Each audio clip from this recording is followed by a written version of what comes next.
샬롬, 하나님의 평강 여러분의 삶에 가득하시길 바랍니다. 제가 성경을 보면서 제일 좋아하는 이미지가 몇 가지가 있는데 가장 대표적으로 두 개를 뽑으라 그러면 시냇가에 심겨진 나무 이미지를 굉장히 좋아합니다. 그 뿌리가 시냇가의 맑은 물에 닿아 있어서 사시사철 푸른 잎사귀가 나고 맛있는 열매가 맺히는 그런 나무의 이미지가 너무 좋아요. 나무가 뭘 대단한 걸 했다는 게 아니라 심겨진 자리가 시냇가라서 굉장히 평안하고 풍성한 그런 이미지를 보여주죠. 그리고 또 다른 이미지가 교회들마다 많이 사용하고 있는 그림인데요. 목자가 어린 양을 품에 안고 있는 그림입니다. 그 그림을 통해서 예수님은 우리를 사랑하시는 참 목자 되시는 분이라는 그 이미지를 보여주죠. 오늘 우리가 읽었던 본문 말씀은 그 목자 이미지를 너무 선명하게 잘 보여주고 있는 장면입니다. 예수님은 당신을 선한 목자로 표현하셨습니다. 선한 목자의 기준을 무엇이 아니고 무엇이다라는 형태로 표현하시는데 사꾼이 아니고 목숨을 버린다라는 두 가지 개념으로 설명하시죠. 우리는 이 시간 이 예배를 통해서 사꾼이 아니다라는 말과 목숨을 버린다는 이 두 가지의 개념을 이해할 수 있으면 좋겠습니다. 여러분, 시대를 구분할 때 우리는 중세, 근대, 현대로 가장 보편적으로 나눕니다. 중세, 근대, 현대를 나누는 데는 중요한 기준들이 있는데 그것이 무엇이냐면 중세 시대의 삶의 기준은 늘 언제나 신앙이었습니다. 그러나 근대에 들어서는 신앙보다 더 중요한 이슈를 가진 게 있었으니 그건 바로 이성이었죠. 그리고 현대에 와서는 신앙과 이성보다 더 중요한 것이 그 자리를 차지하고 맙니다. 그 중요한 것은 무엇일까요? 일단 중세시대에는 신앙이 그 중심이었기 때문에 사람이 살아가는 이유, 사람이 왜 이 땅에 태어났으며 어떻게 살아야 되며 죽은 이후에는 어떻게 되는 것인가 하는 것들은 다 신앙과 관련되어져 있었습니다. 신을 믿지 않는 사람이란 존재하지 않았어요? 하다못해 도깨비를 믿던 산신령을 믿던 신은 다 믿었죠. 다만 신이 누구냐 하는 거에는 굉장한 차이점들이 있었습니다. 그래서 그때 당시의 싸움은 종교전쟁, 십자군 전쟁처럼 늘 언제나 종교적인 문제로 싸움이 벌어졌습니다. 종교적인 문제로 싸움이 벌어졌어요. 그래서 종교를 말살시키기만 하면 전쟁이 없어질 것만 같은 분위기도 풍기긴 했었죠. 그러다가 근대로 들어와서 이성이 중요하게 여겨지니까 사람이 자기가 왜 태어났고 어떻게 살아야 되며 왜 죽어야 하는 것을 인문학에서 묻습니다. 철학에서 묻고 과학에서 묻습니다. 그래서 모든 것은 사고를 통하여 논리적으로 합리적으로 판단해야지만 한다고 생각했던 거죠. 그들에게는 이성적인 사람과 야만인들로 구분이 되어졌습니다. 그런데 전쟁이 종교로부터 비롯된다고 생각했던 사람들이 이성이 중심이 되면 사람들이 합리적으로 생각하고 합리적으로 판단하기 시작하면 전쟁하지 않을 거라고 생각했는데 인류 역사의 가장 큰 전쟁이었던 세계 제1차 대전, 2차 대전은 바로 그 이성을 따르는 무리들에게서 나왔죠. 자유주의를 따를 것이냐, 독재를 따를 것이냐, 파시즘이냐 하는 것들로 끊임없이 싸웠습니다. 공산주의냐 아니냐, 즉 이성이 모든 사람이 다 통일되게 이해하는 것이 아니라 각각의 자신들의 살아가는 삶의 정황에 따라서 관념들, 개념들이 서로 달랐습니다. 그리고 그 시대가 지나서서 현대에 와서는 더 이상 이념이 중요한 싸움의 문제가 아니고 또 다른 전쟁, 소위 보이지 않는 전쟁이라고 불리는 것들이 있죠. 그것은 무엇입니까? 신앙이 중심이 됐던 중세시대, 이성이 중심이 됐던 근대사회와 달리 현대사회는 이것이 삶의 중심이 되어서 이것을 얻기 위한 전쟁을 하게 되죠. 이것이 무엇일까요? 한 글자입니다. 돈이죠. 그래서 돈을 중심으로 한 경제전쟁이 이 시대의 중요한 화두죠. 이 시대의 실제적인 전쟁이라는 것도 역시 돈이 개입되어 있어서 무기와 석유와 이런 것들이 많이 관련되어져 있죠. 즉 산업과 관련되어 있어서 돈이 중요한 이슈가 됩니다. 그러다 보니 이 시대 사람들은 그 돈에 예민해서 주식이 오르고 석유값이 오르고 달러값이 오르고 하는 것들에 굉장히 예민합니다. 그리고 그 돈을 어떻게 사용하느냐 하는 것도 굉장히 중요한 이슈가 되죠. 그래서 복지를 어떻게 할 거냐, 자유경제체제를 어떻게 할 것이냐 하는 것들이 중요한 이슈로 매번 선거 때마다 양쪽으로 쫙 갈라져서 다투는 중요한 문제가 되기도 합니다. 그러다 보니 우리는 다른 사람들을 상대할 때 예전에는 그 사람의 종교가 중요하고 그 사람의 이성이 중요했다면 지금은 그 사람이 내게 이용 가치가 있느냐 하는 것이 중요한 문제가 됐어요. 그래서 이용 가치만 있다면 종교가 달라도 개념이 다르고 생각이 달라도 얼마든지 함께 할 수 있다는 것입니다. 그런데 이용 가치가 없으면 신앙이 있어도 생각이 같아도 등 돌리는 것 같은 현상이 이 시대에 보여지죠. 그래서 우리는 우리 삶을 대할 때 우리 삶을 평가하는 기준이 이용 가치, 값어치로 논하는 사람들일까? 아니면 존재 가치로 논하는 사람일까? 너무나도 유명한 표현이 소유냐 존재냐 하는 논쟁이었죠. 우리가 가지고 있는 것이 나를 드러내주는 거냐, 아니면 내 존재 자체가 나를 증명하는 것이냐 하는 것이었습니다.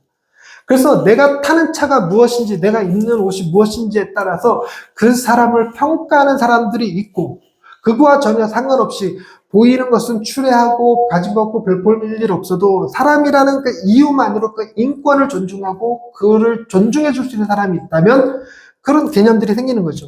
소위 유튜브 같은 데 많이 보면 많이 만들어지는 영상 가운데 거지 같은 모습을 하고 백화점에 갔을 때 직원들이 어떻게 반응할 것인가, 뭐 이런 것들입니다. 최근에 어떤 한 유튜버가 노숙자 차림으로 슈퍼카를 사러 갔어요. 차를, 굉장히 비싼 슈퍼카 람보르기니를 사러 갔어요. 과연 살 수 있을까 하는 것이 이제 영상의 취지였습니다. 그랬는데 뭐 댓글도 그랬고 그 유튜버도 그랬고 입구에서 입구 컷 당할 것이다, 못 들어가게 할 것이다 라고 생각을 했는데 그 직원이 굉장히 친절하게 대해줬어요. 전혀 차별하지 않고 친절하게 대해줘서 그 자리에서 바로 람보르기니 한 대 결제하고 나오더라고요. 저는 그 직원의 친절함보다 더 깜짝 놀란 게 람보르기니를 한 방에 살 수 있는 그 남자가 더 신기했습니다. 여러분, 우리가 우리 자신을 대할 때 우리 자신은 가치로 증명하는 사람들입니까? 값어치로 증명하는 사람들입니까? 즉 여러분은 여러분이 어떤 존재임을 연봉으로 얘기하고 싶으십니까? 성격으로 얘기하고 싶으십니까?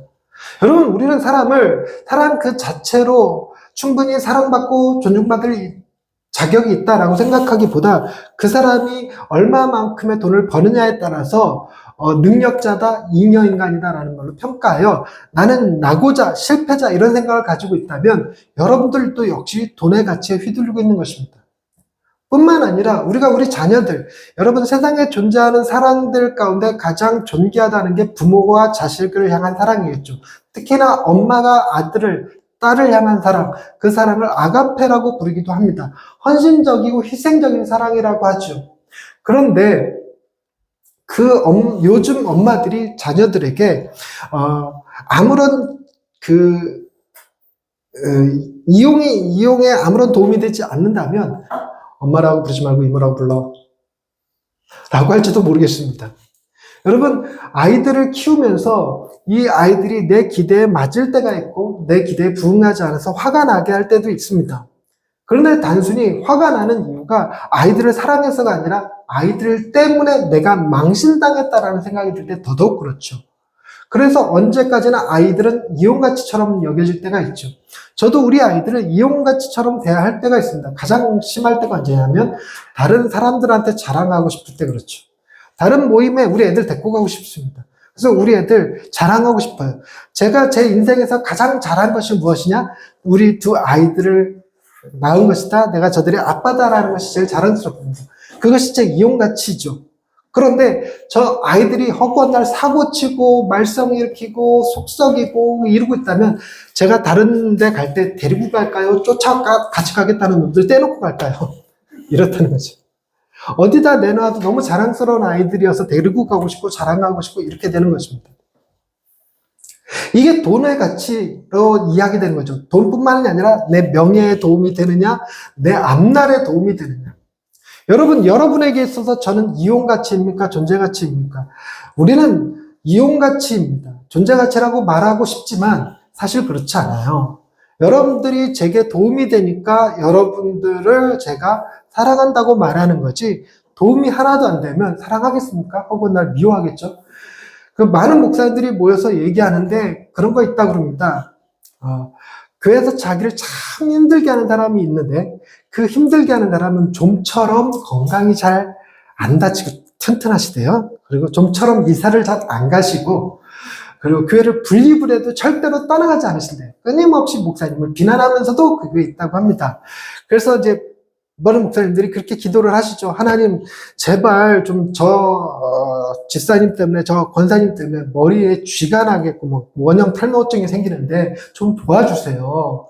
좀 데려가시든가, 이사가게 해주시든가, 라고 기도를 많이 하시지요. 이런 기도를 하는데, 그 기도의 끝은 늘 언제나 버킹것처럼 결론이 나 있더라고요. 대부분 목사님들이 그럽니다. 너만 하겠느냐? 그러더래요, 하나님이. 그러니 하나님께서 나를 사랑하셨다면 내가 하나님께 행했던 걸 비하면 아무것도 아니구나, 이런 깨달음이 오히려 그들을 사랑할 수 있게 만들더라, 뭐 이런 얘기를 합니다. 말은 그렇게 하지만 그래도 그 성도를 보면 마음이 어떨까요? 여전히 힘들 겁니다.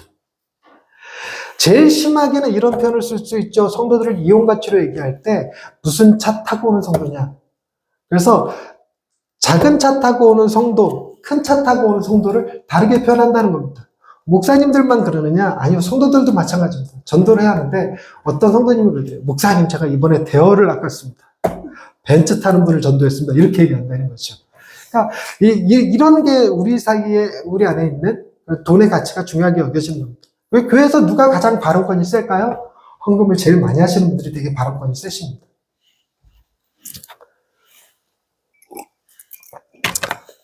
그러면서 자기가 이 교회에 기여한 바가 크니까 나는 그에 걸맞는 권리를 가질 필요가 있어. 그만한 대접을 받을 이유가 있어. 이렇게 생각한다는 것이죠.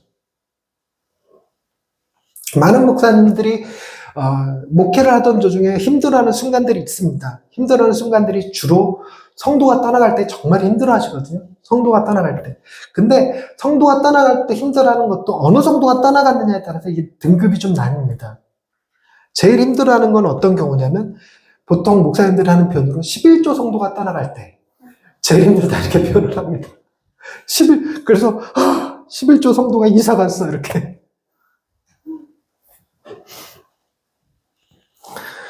저를 힘들게 하실 만한 분이 별로 안 계시죠? 저는 너무 힘들 것 같아. 뭐 어떤 상황이든 떠나가시면. 그래서 이사 가지 마시고, 돌아가시지 마시고, 아프지 마시고, 제발 부부싸움 좀 하지 마시고. 네.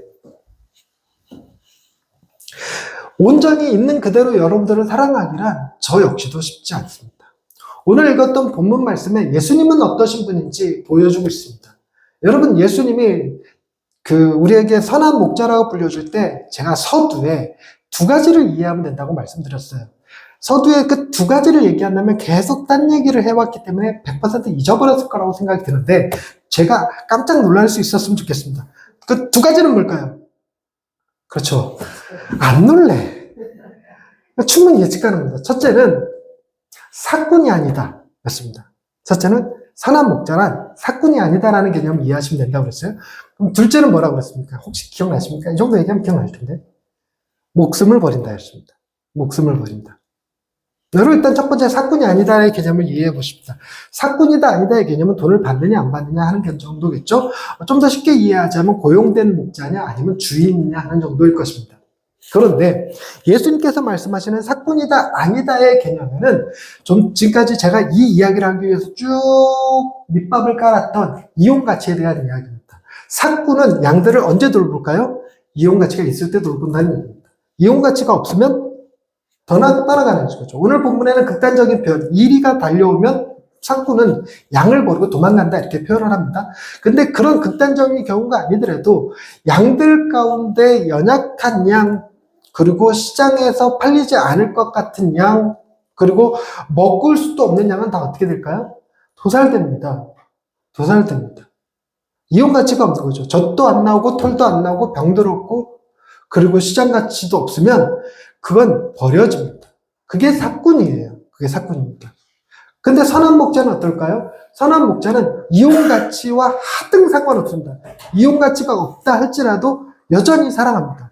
그래서 이 선한 목자는 사꾼이 아니다라는 말 속에 여러분 중요하게 캐치해야 될 메시지가 하나 있습니다. 제가 그 메시지를 전하고 싶어서 안달이 났어요, 오늘. 그 메시지를 잘 전하고 싶습니다. 보세요.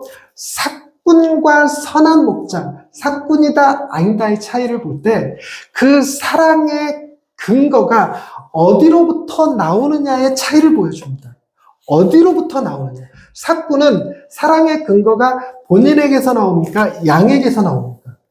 양에게서 나옵니다. 그래서 자기가 삭군 목자 밑에 있는 양이라면 그 목자의 사랑을 받기 위해서는 그 양은 굉장히 훈련도 많이 해야 되고 풀도 많이 먹고 건강하고 털도 많이 내고 젖도 많이 내고 그리고 숨풍숨풍 새끼 양도 펑펑펑 낳고 그래야 사랑받아요. 즉 양의 노력으로 목자의 사랑을 받는 것입니다. 그게 삭군입니다. 그러면 선한 목자는 어떨까요? 사랑의 동기가 목자로부터 나올까요? 양으로부터 나올까요? 목자로부터 나오죠. 그게 차이입니다. 주님은 선한 목자라 표현할 때 너희가 잘하고 있어서 사랑한다는 얘기가 아닙니다. 너희가 잘하고 있어서 사랑한다 그러면 삭군이죠. 너희가 잘하는 것과 잘못하는 것과 상관없이 나는 너를 너무너무 사랑한다. 이게 선한 목자의 개념입니다. 그래서 선한 목자는 건강한 양이든 아픈 양이든 큰 돈이 매겨지는 양이든 그 가치가 형편없는 양이든 하등 상관없이 절대로 그 양을 버리지 않고 떠나지 않습니다. 극단적으로 어떤 상황이 온다 할지라도 이리가 와서 잡아가려는 상황일지라도 절대로 양을 포기하지 않는다는 것입니다. 떠나지 않는다는 것입니다. 그게 바로 삭군이 아니다의 개념이에요. 그게 선한 목자입니다. 그래서 여러분, 우리의 신앙생활을 하나님께서 선한 목자라고 믿고 신앙생활을 하는가, 하나님도 삭군일 거야 라고 생각하고 신앙생활하는 것은 좀 차이가 있을 수 있습니다. 그걸 의식적으로 하는 사람은 거의 없을 거예요. 거의 우리는 무의식적으로 이루어집니다.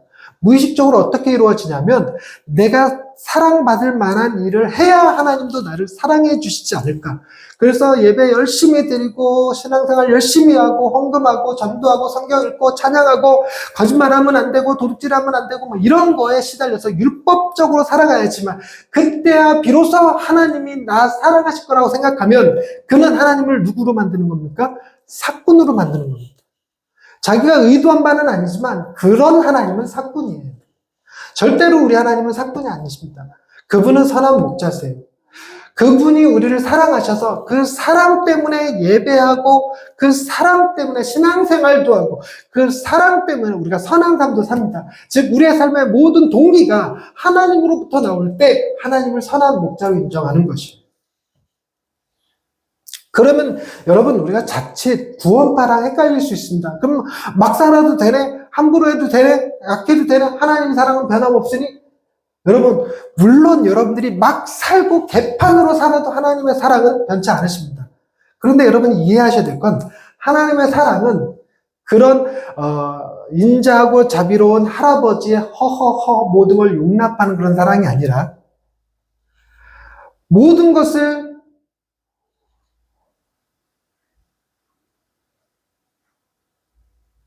단어가 생각이 안 났어. 모든 것을 용납하시나 모든 것을 용인하시는 것은 아니세요.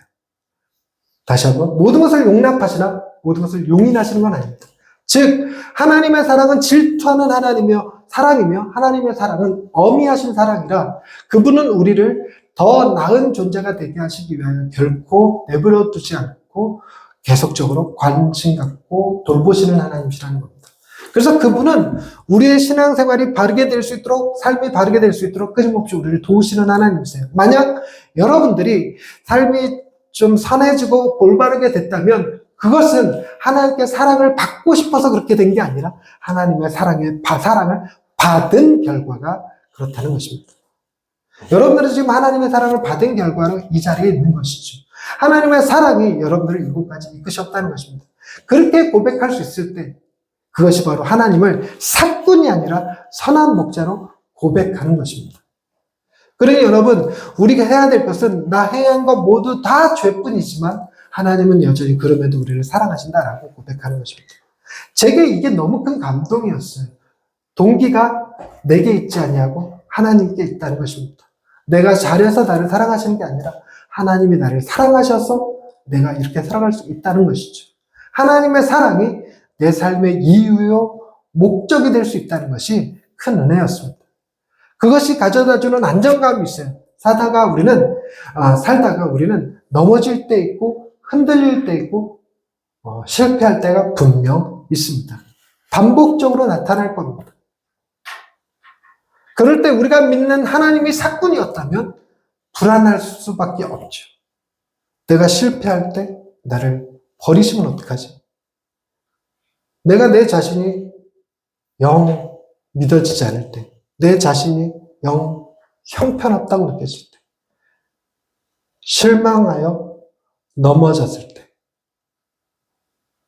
그럴 때도 하나님이 사꾼이 아니라 선한 목자라고 믿을 수 있다면 그분은 내 실패와 좌절과 절망이 나를 삼키는 도구가 아니라 나를 훈련시키는 도구로 바꿔주실 것을 믿기 때문입니다.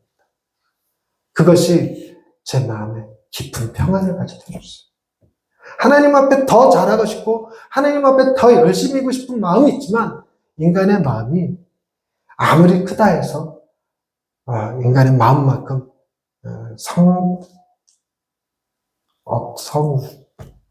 성취가 아니고 치맥기가 오나 봐.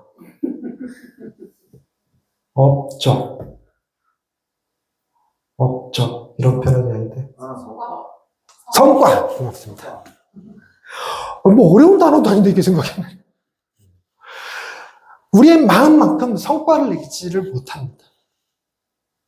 하나님 앞에 이 정도는 할 수 있을 것 같은데 이 정도는 해야 될 것 같은데 그만큼의 성과가 안 나와요. 그러면 내가 믿는 하나님이 사꾼이라면 내 아무리 열심히 해도 늘 책망받겠지만 내 사랑하는 하나님이 선한 목자시라면 나의 작은 노력에도 불구하고 큰 기쁨을, 큰 영광을 받으실 거라는 믿음 때문이죠. 여러분, 하나님은 사꾼이 아니라 선한 목자임을 믿으시기 바랍니다. 네, 그래서 사꾼이 아니다라는 말, 선한 목자란 사꾼이 아니다라는 말을 이해하셨죠? 다시 한 번 더 여러분들한테 기대를 좀 제가 가져볼게요.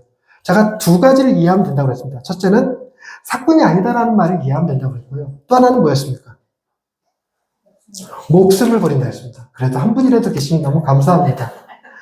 FM이시고 모범이시고. 네. 여러분, 선한 목자라는 것은요, 어떤 상황에도 내가 너 사랑하는 거 포기하지 않을게 정도가 아니라는 거예요. 네가 이용가치가 있든 없든 내가 너 사랑할게 이런 정도가 아니라는 겁니다. 물론 사꾼이 아니다의 개념에는 그 개념이 들어가 있지만 그것으로 끝나지 않는다는 거예요. 그래서 사꾼이 아니다라는 말만 이해할 게 아니라 목숨을 버린다는 것까지도 이해해야 돼요. 너 때문에 내가 죽는다 할지라도 내가 너 사랑할게. 내가 죽어야지만 네가 살 수 있다면 내 능히 내 목숨 내어줄게 라고 말하는 게 선한 목자라는 거예요. 그것을 희생이라고 말하지 않고 와, 이거는 제가 시간이 조금 남았으니까 이 답을 얻을 때까지 제가 드리블 해볼게요. 주님은 자신의 생명을 우리에게 내어주시는 것을 희생이라고 하지 않고 이 말로 말씀하셨습니다. 오늘 보면서 이 말, 두 글자로 된 이 말을 찾아주세요. 그게 굉장한 힘입니다. 그것이 신앙의 본질이죠. 주님은 우리를 위하여 당신의 목숨을 버리는 것에 대해서 희생이라고 표현하지 않으셨습니다. 의무라고 표현하지 않으셨습니다. 이 단어를 써서 말씀하셨죠. 권세라고 하셨습니다. 권세.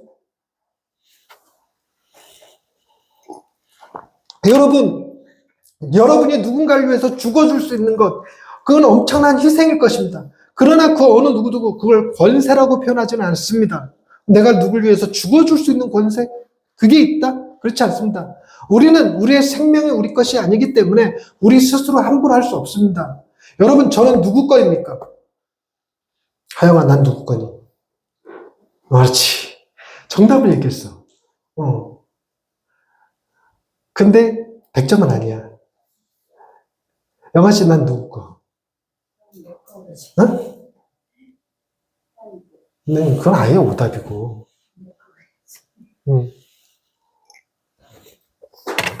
하경아, 아빠는 누구 거? 정답. 명확하게는 내가 내 거가 아니라는 사실입니다. 내가 내 거가 아니라는 사실이에요. 여러분은 여러분이 여러분의 것이라고 여러분의 몸을 함부로 하셔서도 안 되고, 여러분이 번 돈, 여러분이 만든 업적을 혼자 누려서도 안 됩니다. 여러분이 정확하게 누구의 것이냐는 다를 수 있지만, 그러나 명확하게는 여러분은 여러분의 것이 아닙니다.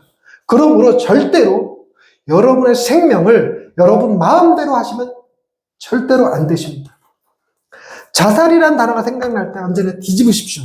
뭐라고 돼? 네, 뒤집으십시오. 맞아. 목사님들끼리 얘기하다가 이런 얘기가 나온 적이 있습니다. 아들이 동성 결혼하면 어떻게 할 거냐는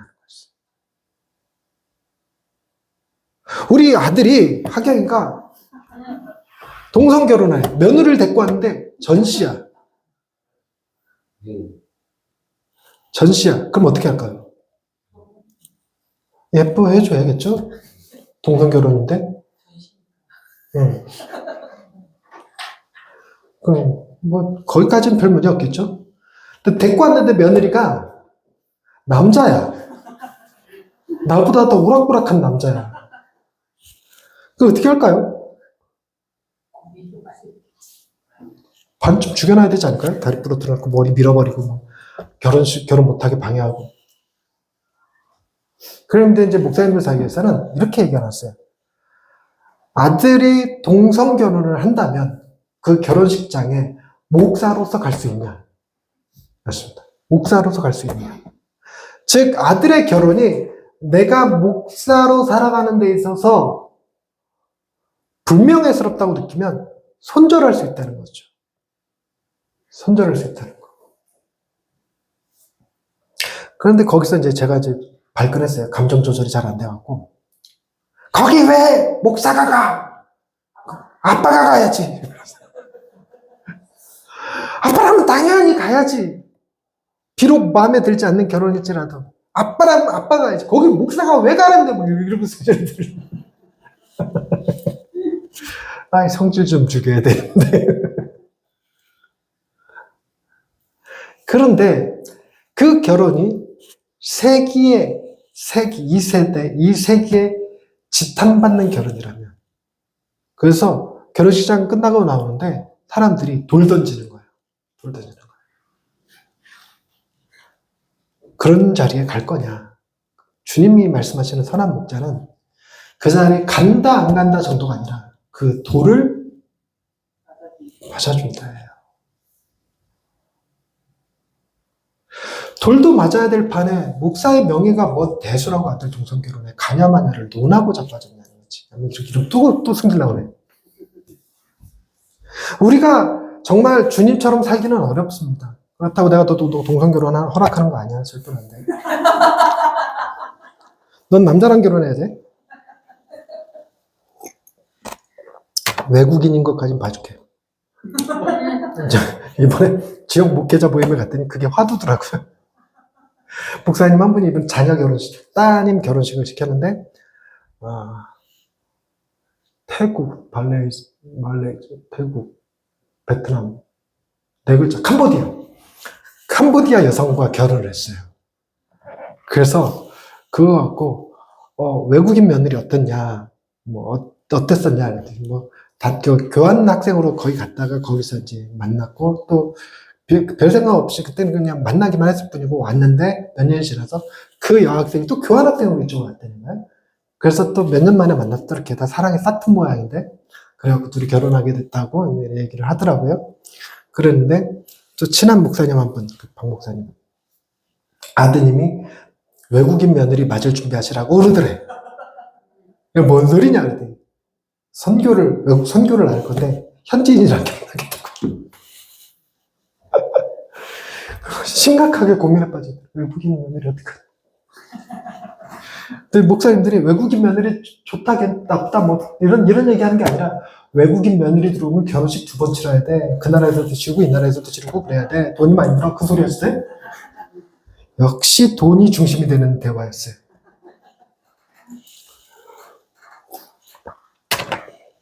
그런데 놀랍게 여러분 외국인 정도가 아니라 예수님은 당신이 창조주임에도 불구하고 한낱 피조물인 우리를 신부라 불러주셨다는 거지. 신부라. 그게 선한 목자예요. 그리고 그 신부를 위해서. 죽어주실 수 있고 그거를 스스로에게 권세라고 부르시는 거예요. 그러니 그분이 우리를 위해서 목숨을 버리는 건 우리가 용납하느냐 마느냐 허락하느냐 마느냐의 문제가 아닙니다. 그분 스스로 가지신 권세시고요. 그 권세를 우리를 사랑하는 일에 쓰시기로 결정하신 분이시죠. 말씀을 정리합니다.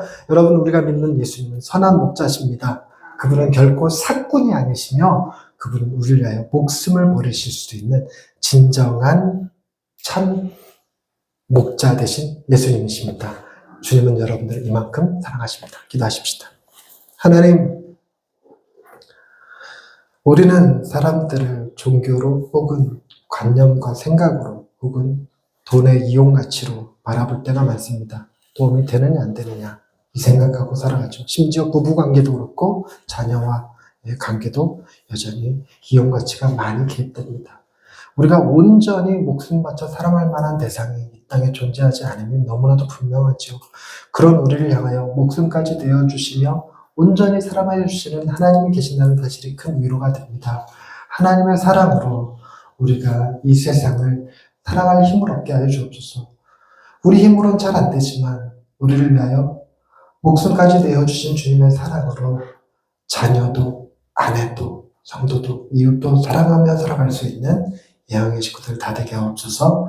예수님의 이름으로 기도드립니다. 아멘.